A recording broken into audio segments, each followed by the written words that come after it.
Now let's talk about work done by friction. अब क्या generally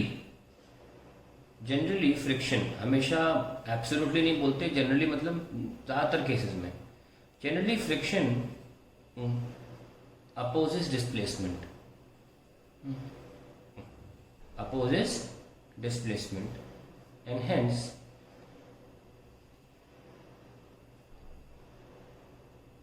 work done by friction force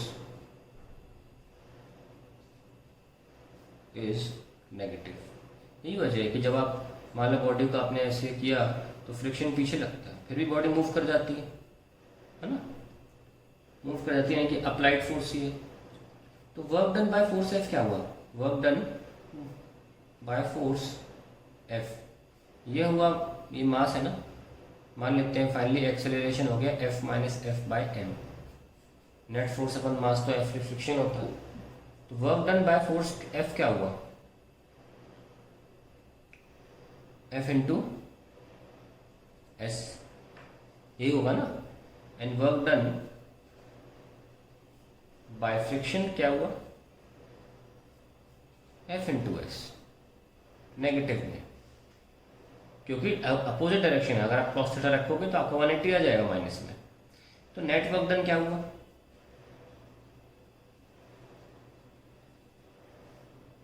S F minus friction, that is a net work done on the body to slide it. तो ध्यान रखें कि friction एक example है जिसमें जो अपोज करता है, जनरली अपोज करता है, काफी केसेस में फ्रिक्शन मूव भी करा देगा, तो उसकी तरफ से वर्क डन जो आएगा वो पॉजिटिव भी आ सकता है। खैर, लेट्स स्टार्ट। हमने देखा कि work done bye a constant force, मतलब जो बदलता नहीं है, उसकी फॉर्मूला क्या निकल के आया? F into S cos theta. और अगर थोड़ी देर के लिए for the sake of simplicity हम थीटा जीरो लिख लें तो एफ इंटू एस, यानी कि आपने एक ब्लॉक लिया, मान लो 5 किलो का, और यहाँ से यहाँ मूव करा दिया, और आपका फोर्स चेंज नहीं होता है। आप फोर्स हमेशा उतना ही लगाते हो जितना पहले से लगा रहे थे। तो बहुत आसान से आप लिख दोगे एफ इंटू एस, यहाँ सोचना नहीं पड़ेगा, क्योंकि आपने हमेशा ही 5 न्यूटन का ही फोर्स लगाया।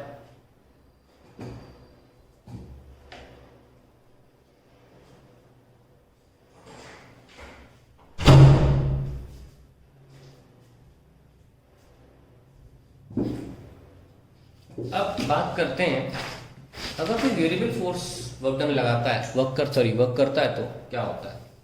सपोज आपके पास एक ब्लॉक है और आपने उसे वेरिएबल फोर्स लगाया, F force F is not constant, तब क्या होगा? Is not constant. देखिए, अगर मान लीजिए मेरे पास कोई ब्लॉक है ऐसा, suppose I have an object like this, मैं इसको ऐसे मूव करा रहा हूं,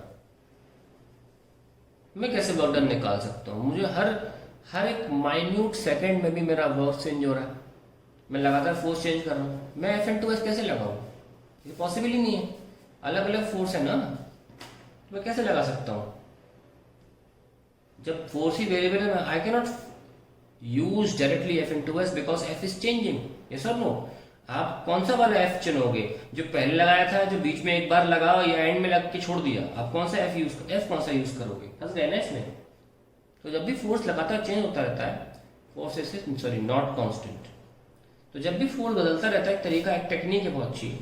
क्या करते देखो, मान लो ये मैंने पॉइंट मास में कन्वर्ट कर लिया अभी के लिए, तो मान लेते हैं कि आपने इस बॉडी को इस x इक्वल टू 0 से बहुत बगल में आपने इस बॉडी को भेज दिया, बहुत ही बगल में, इतनी बगल में, बहुत छोटी जगह पर, और ये जो दूरी है ये dx है। अब ये इतनी कम दूरी है कि फोर्स की वैल्यू को बदलने की जगह ही नहीं मिली, है ना। फोर्स की वैल्यू को देखो हम कैसे कर रहे थे, ऐसे कर रहे थे, ऐसे अलग अलग फोर्स, लेकिन मैं बहुत कम बात कर रहा हूँ। इतना देखो, हिला भी नहीं, आपको दिखा भी नहीं होगी, क्या के लिए, परछाई देखो, परछाई से दिख जाए, परछाई से दिखेगा, परछाई देखो, ठीक है। तो इतना कम डिस्प्लेसमेंट अगर होगा तो फोर्स को बदलने का मौका नहीं मिलेगा। इतनी सी कम जगह पर हम फोर्स निकाल सकते, वर्क डन निकाल सकते हैं एफ डी एक्स। तो हम ये फॉर्मूला डायरेक्टली लिख सकते हैं, क्यों? क्योंकि इतने कम दायरे में फोर्स कांस्टेंट है। और फिर हम इसे इंटीग्रेट करके पूरे 0 से लेकर s डिस्टेंस तक सॉल्व कर सकते हैं। तो हमारे पास लेकिन फिर फोर्स का कुछ रिश्ता होना चाहिए डिस्प्लेसमेंट के साथ, तो हम कर भी पाएंगे, है ना। अब उसकी के लिए हम एक एग्जांपल लेते हैं, वर्क डन बाय अ स्प्रिंग फोर्स। स्प्रिंग के द्वारा वर्क डन क्या होता है, लेट अस सी। बहुत ध्यान से देखना।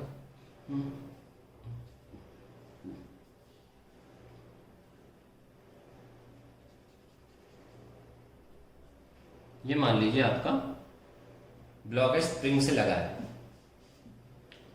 अभी मैं स्प्रिंग के द्वारा work done by spring force निकालने जा रहा हूं। तो मान लीजिए आपने एक्सटर्नली फोर्स लगाया F, तो स्प्रिंग ने कहा लगाया, उल्टा। कहा लगाया स्प्रिंग ने, ऑपोजिट, ठीक है। तो आपने नोटिस भी किया बाय एक्सपेरिमेंट कि जैसे जैसे मैं फोर्स बढ़ा लगाता हूं, जैसे जैसे मैं खींचता हूं, वैसे वैसे स्प्रिंग फोर्स भी जनरेट हो जाता है in opposite direction. At the same time ये भी नोटिस किया कि जैसे जैसे स्प्रिंग इलोंगेट होती चली जा रही है, अप्लाइड फोर्स को बढ़ाना पड़ रहा है, अप्लाइड फोर्स को बढ़ाना पड़ रहा है। तो फिर ये एक्सप्रेशन ऐसा देखा गया, एक्सपेरिमेंट से पता लगाया गया कि जो फोर्स था वो डिस्प्लेसमेंट के साथ या स्प्रिंग की एक्सटेंशन के साथ इंक्रीज हो रहा था, स्प्रिंग की एक्सटेंशन के साथ इंक्रीज हो रहा था। जैसे जैसे स्प्रिंग लंबी हो जाएगी, फोर्स अप्लाइड ज्यादा करना पड़ेगा उसी ब्लॉक को मूव कराने में, और बिल्कुल फ्रिक्शन की तरह सेल्फ एडजस्टिंग स्प्रिंग के अंदर भी वही फोर्स जनरेट हो जाता है जो रोकता है स्प्रिंग को जाने से।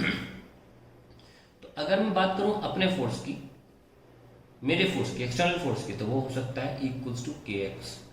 और अगर मैं बात करूं ये एक्स टी लिख लो, और बात करूं मैं स्प्रिंग फोर्स की, तो वो हो जाएगा माइनस के एक्स, क्योंकि ये वेक्टर फॉर्म में लिख रहे हो, ठीक है।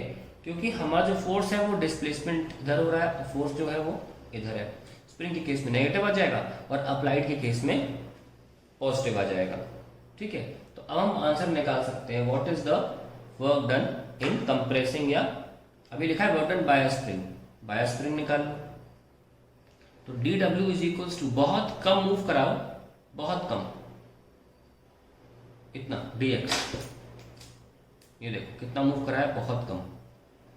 इतने रीजन में, डी एक्स रीजन में ये फोर्स बदल नहीं पाया, के एक्स पे डिपेंड होने के बावजूद ये फोर्स बदल नहीं पाया। तो हम डी डब्ल्यू लिखेंगे पहले, कैसे लिखेंगे, एफ डी एक्स। ये किसका निकाल रहे हैं, spring force, work done by spring force. So work done पूरा किया जाएगा माइनस के एक्स डी एक्स, कहाँ 0 से मान लो x तक स्ट्रेच किया, तो क्या आंसर आया, माइनस मेंटेन रखिए, के एक्स स्क्वायर बाय 2, 0 से x। तो x ही फिल करना है, कितना आया, माइनस का के एक्स स्क्वायर बाय 2। तो वर्क डन बाय स्प्रिंग कितना आया, माइनस का के एक्स स्क्वायर बाय 2। माइनस क्यों आया, क्योंकि force of the spring was opposing displacement. मैंने पहले लिखा था कि वर्क डन नेगेटिव का मतलब होता है when the force tends to oppose displacement. और अगर आपका वर्क डन निकालना हो तो, यानी कि work done in compressing the spring, compress करना हो तो देखिए, क्योंकि फोर्स वेरिएबल है, जैसे जैसे x कम होता चला जाएगा वैसे वैसे आपका फोर्स भी बढ़ता चला जाएगा। एक्सटर्नल है तो हमेशा डिस्प्लेसमेंट की डायरेक्शन में ही होगा, ठीक है। स्प्रिंग फोर्स कंप्रेस के दौरान उल्टा लगने लगता है, ये स्प्रिंग फोर्स होगा, क्योंकि स्प्रिंग को दबाना भी सही नहीं है, ठीक है। चलिए वर्क डन, अभी हम अब स्प्रिंग का नहीं निकाल रहे हैं, वर्क डन हम अपना निकाल रहे हैं, कंप्रेसिंग द स्प्रिंग। तो डी डब्ल्यू क्या होगा, एफ डॉट डी एक्स, यानी कि एफ डी एक्स कॉस 0, क्योंकि देखिए हमारा जो फोर्स है एक्सटर्नल और एक्स जो दोनों डायरेक्शन सेम है, तो 0 डिग्री आ गया। तो अब वर्क डन निकाल सकते हैं इंटीग्रेशन से, के एक्स डी एक्स 0 से x तक क्या आया, के एक्स स्क्वायर बाय 2। मेरा काम तो हमेशा पॉजिटिव आता रहेगा, फिर चाहे मैं अगर मैं स्ट्रेच भी कर रहा हूँ तो भी मेरा काम पॉजिटिव आता रहेगा। इधर भेजूँ तो देखो इधर x हो रहा है और मेरा फोर्स भी F लग रहा है। In that case also I get kx²/2। और अगर आप स्प्रिंग का निकालेंगे तो यहाँ इस केस में भी स्प्रिंग का फोर्स आएगा माइनस का kx²/2 work done, sorry, by spring. So that is what we have understood regarding the work done by variable force. Now, अभी एक और बात इंपॉर्टेंट है कि आपने कहा कि मैंने से बोला कि वर्क डन क्या होता है। Work done is a mode of energy transfer that you supply energy to something. So whenever work done is positive, work done is positive, it supplies energy to system. It supplies energy to system. System ज्यादा energy पर पहुंच जाता है। ठीक है, जैसे कि मैं इसको एग्जांपल देता हूं तो यहां पे हम ये कह सकते हैं कि जब भी कि यही एग्जैक्टली जो वर्क मैंने स्प्रिंग पर किया, ये स्प्रिंग के अंदर एनर्जी की फॉर्म में, एनर्जी को यू से दिखाते हैं, एनर्जी की फॉर्म में फिल हो गया है और इसको पोटेंशियल एनर्जी बोलेंगे, क्योंकि जब आपने स्प्रिंग को दबाया या आपने मूव किया तो उसकी स्प्रिंग जिस चीज से बनी है, मॉलिक्यूल से, एटम से, उनकी पोजीशन एक दूसरे से बदल गई। जब खींचा तो एटम्स दूर दूर हो गए और जब कंप्रेस किया तो एटम बहुत पास हो गए, जितना उन्हें नहीं होना चाहिए था, और जो दूर होगा जितना उन्हें नहीं होना चाहिए था। तो हमने देखा कि जब भी वर्क डन पॉजिटिव होगा या जब भी वर्क डन हमारे द्वारा होगा एक्सटर्नली, जब भी वर्क डन पॉजिटिव होगा, हमेशा सिस्टम की एनर्जी किसके द्वारा वर्क डन पॉजिटिव होगा? हमारे द्वारा। सिस्टम की एनर्जी बढ़ेगी। सो आप डायरेक्टली W को U लिख सकते हैं। कुछ लोग को एक मिसकंसेप्शन होता है W is equals to -U, पर किसी बिना लॉजिक के एक सीख लेते हैं चीज। जितने लोग वर्क एनर्जी पावर कहीं ना कहीं पढ़े हैं वो मेरी बात समझ पा रहे होंगे कि वर्क डन को बस अंधाधुंध आंख बंद करके W इक्वल्स टू -U लिखने का चलन है। ऐसा नहीं है। अगर आपने काम किया है तो आप W इक्वल्स टू +U ही लिखेंगे। करता है, अगर सिस्टम काम करता है, यानी कि स्प्रिंग यहाँ कौन है? सिस्टम है। स्प्रिंग मैं तो नहीं हूं, तो W इक्वल्स टू -U। ठीक है। और अगर मैं सिस्टम पे काम करता हूं, यानी कि मैंने स्प्रिंग को दबाया, मैंने ये पेन रखा है, मैंने पेन को उठाया, ये मैंने किया है। देख लो, मैं इस पेन को रखा, क्या पेन खुद उठ सकता है? नहीं, मेरी मदद चाहिए इसको उठाने के लिए। तो देखो मैंने क्या किया, मैंने काम किया ऐसे। अब बताओ डिस्प्लेसमेंट किधर है पेन का? ऊपर है। मैं कहाँ फोर्स लगा रहा हूँ? ऊपर लगा रहा हूँ। फोर्स भी ऊपर, डिस्प्लेसमेंट भी ऊपर, दोनों का डायरेक्शन सेम। बताओ वर्क डन क्या होगा? पॉजिटिव। अब बताओ, पेन नीचे रखा है, अब इसकी पोटेंशियल एनर्जी 9वीं में तो सीखे हो कि पोटेंशियल एनर्जी फॉर्मूला होता है mgh। तो अब बताओ इसकी पोटेंशियल एनर्जी अभी ज्यादा है कि अभी ज्यादा है? अब ज्यादा है ना, ऊपर आ गया। जब पेन ऊपर आ गया तो पोटेंशियल एनर्जी बढ़ गई। मैंने काम कैसे किया था? पॉजिटिव। वही तो लिखा है, work done is positive, it means it supplies energy to system. It has now energy. That is why when I leave it, it falls. It loses energy. Lose की एनर्जी क्यों नहीं किया? कौन ने काम किया? ग्रेविटी ने, ग्रेविटी फोर्स ने काम किया। ये देखो, जब फील्ड काम करती है, सिस्टम कौन है? हम ग्रेविटी के सिस्टम में। जब सिस्टम ने काम किया तो एनर्जी कम हो गई। जब हम करेंगे हम तो एनर्जी बढ़ेगी। तो ये बहुत इंपॉर्टेंट कॉन्सेप्ट है कि work done is positive, it means it supplies energy to system. ये बहुत इंपॉर्टेंट है। चलिए एक अच्छे छोटा सा क्वेश्चन ले लेते हैं। अभी तक मैंने जो पढ़ाया उसमें से किसी एक कॉन्सेप्ट पर आधारित है, उसको आप और क्लियर समझा देगा। मान लेते हैं कि पेंडुलम है और आपने क्या किया, फोर्स लगाया, इस थीटा एंगल पर भेज दिया इसको, और इसकी लेंथ जो है वो L है, जहां सेंटर से देखते हैं। ठीक है, तो अब आपसे पूछा जा रहा है what is the work done by force F on Bob. तो बॉब पे जो फोर्स लगाया उसके द्वारा कितना वर्क डन हुआ यहाँ पे, ये हमको पूछना है। लेंथ क्या है? L है, और ये भी लेंथ L ही होगी ऑब्वियसली। तो मैं चाहता हूँ आप लोग स्क्रीन को पॉज कर लें और सॉल्व करें इसे। अब मैं करता हूँ सॉल्व।